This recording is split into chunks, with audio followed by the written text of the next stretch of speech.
Ça veut dire qu'on hérite du microbiote de notre maman, mais peut-être quelque part celui de notre grand-mère, et peut-être celui de notre arrière-grand-mère, etc. Oui, Ok. oui, mais il n'y a pas que la maman qui compte.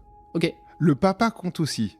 Et donc, il y a des données récentes qui montrent qu'une fraction tout à fait significative du microbiote vient du père. Eh bien, il y a une partie moins importante que celui de la mère, hein, bien sûr, mais une partie du microbiote qui est vraiment transmis par le père aussi. Donc, ne culpabilisons pas les papas. Les papas ont aussi leur On a notre rôle à jouer. Donc, on transmet nos gènes, mais on transmet aussi notre microbiote. Le microbiote, en revanche, si on a un microbiote de mauvaise qualité, quelle qu'en soit la raison, eh bien, on va transmettre une partie de cette mauvaise qualité à la génération suivante.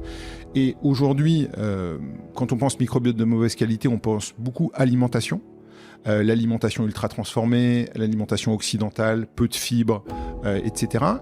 Eh bien, on va transmettre ce microbiote de mauvaise qualité. Et si, pendant plusieurs générations, il y a ces perturbations du microbiote, notamment liées à l'alimentation, eh bien, on va ne faire qu'amplifier... Appauvrir la lignée du microbiote. Exactement. Bon, on va bien développer ça. Hein. Qu'est-ce qui est vraiment mauvais pour le microbiote et au contraire, qu'est-ce qu'on peut faire pour que ça soit pas une fatalité ?